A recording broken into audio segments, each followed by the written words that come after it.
शक्तिपीठच्या जुन्या 12 जिल्ह्यांपैकी 8 जिल्ह्यात बदल करण्यात आलेला आहे आणि एक जिल्हा नव्याने जोडण्यात आलेला आहे। यादी गावनिहाय यादी, तालुकानिहाय यादी अपलोड केलेली आहे।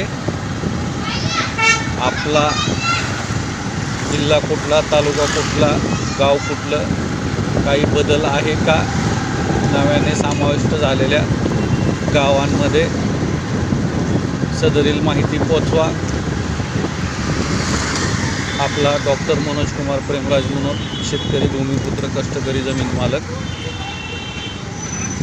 माहिती आवडली तर लाईक करा, नाही आवडली तर डिसलाईक करा। चॅनलला सबस्क्राईब करा, शेअर करा, जॉईन करायला विसरू नका। धन्यवाद।